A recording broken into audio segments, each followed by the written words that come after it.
Entune 2.0 system.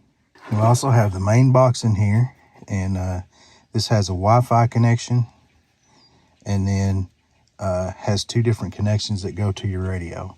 So this does require pulling the factory radio out of the car. Further down in the box, we have a wiring harness, and this should have all the connections that we need to hook this up.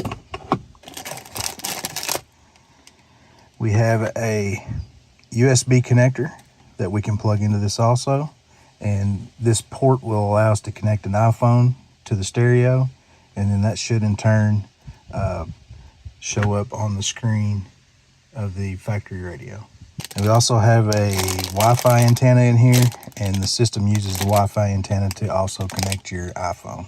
All right, I'm really excited to see if this is going to work, so let's get to installing. All right, first thing we're going to do is take a pry tool and pry up on this vent. Pop this loose.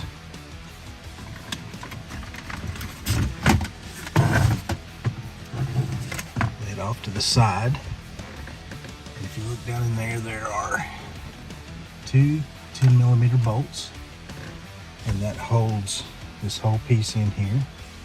There's also some bolts at the bottom. We have to get those out. And to do that, we're going to use the pry tool again.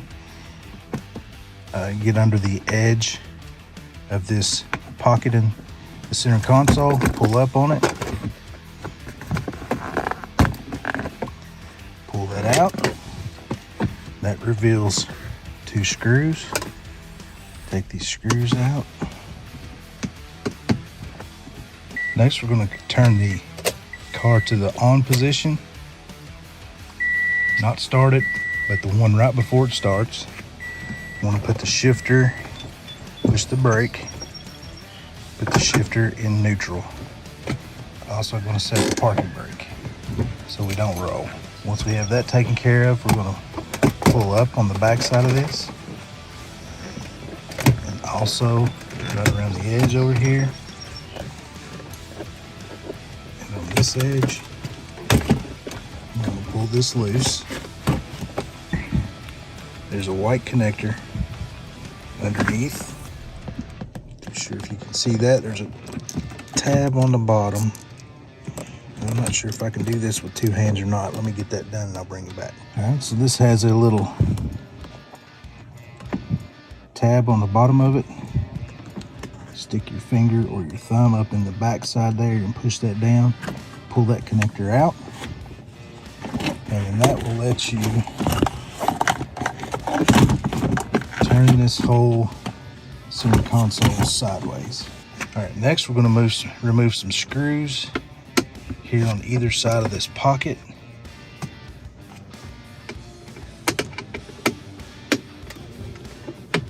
Looks like there's two more at the top.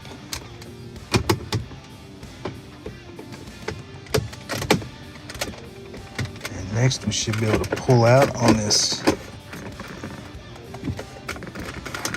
center pocket, pop it out.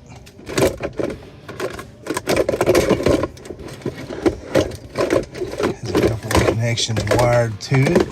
I'm going to set that out of the way, and I'm going to get those wiring connections loose. Once you have those loose, you can set that aside.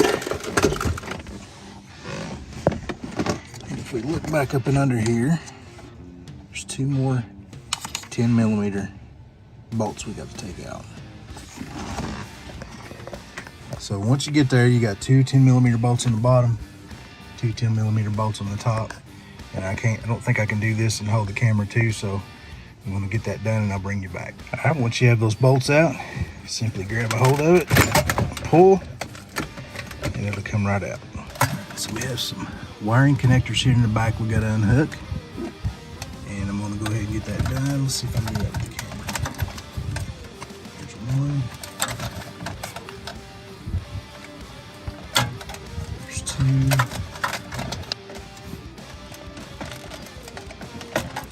3.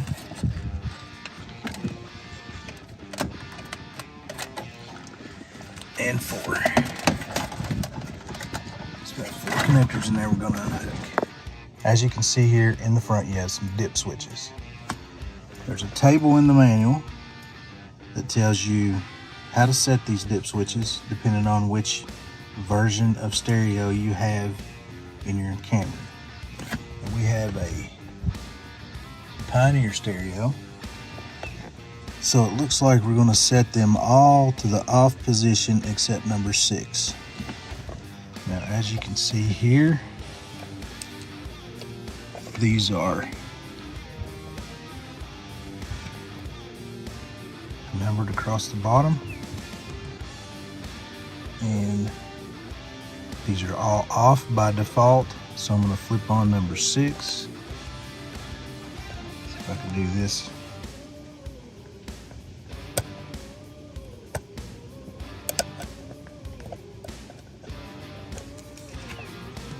Next, we're going to plug a wiring harness in. So this wiring harness that came with this is labeled, but it'll only go one way. So the end of this cable that does not have several connectors on it, only has one connector on it, will go right there. Now the other harness is the one that has the USB port on it that you'll be plugging your cable in. I just want to point out, this also has a connector for another external camera. Now this car has a backup camera, but it doesn't have a forward camera. You probably wouldn't use this on a car, but if you were putting this in a truck, you may want a front-facing camera. They are helpful to keep you from backing, or keep you from pulling in and hitting people's tow hitches, posts, and stuff like that when you're parking. All right, so we're going to plug this other connector in.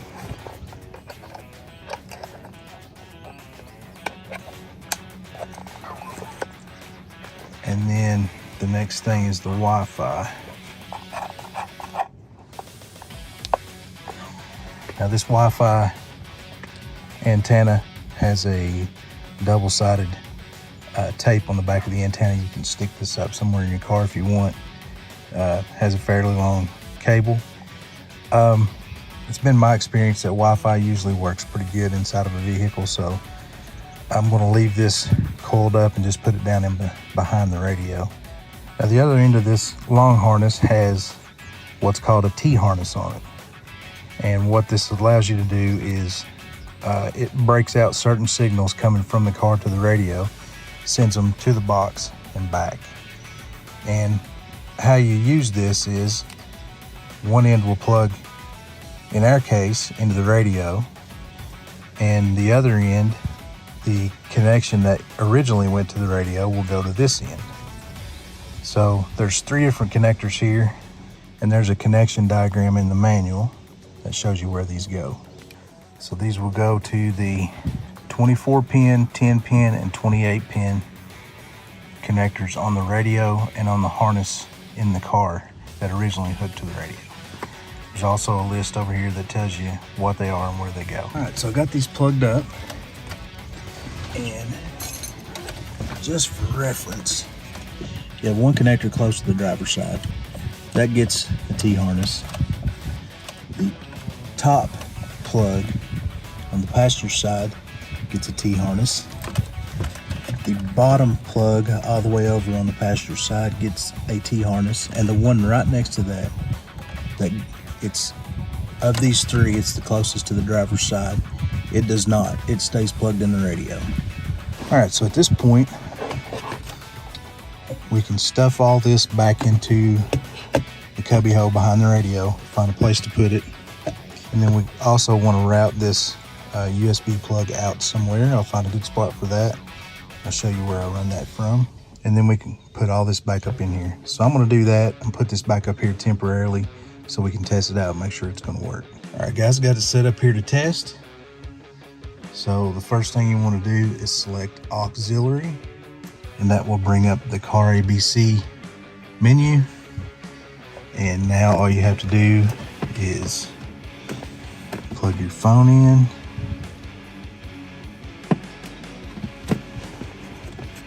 Hard to do one-handed here.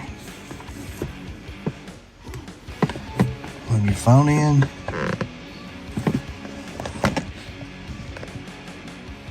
And just like that, there you go. CarPlay on a non-CarPlay Toyota head unit. So let's see what we got here. Okay, that goes back to here. So there's CarPlay. Not sure what all my wife has on her. Now, I think this will also connect wirelessly. Right now I'm using the USB cable that came out of the unit that we put in. I got that plugged into the phone. I think this will also connect wirelessly. Let me see if I can get that worked out. Also, by the way, to get back out of CarPlay, if you want to go back to your regular stereo, you hit the power button twice. All right, guys, I was able to get it to connect wirelessly also. See, there's no wire plugged in. And I have it up here on the screen.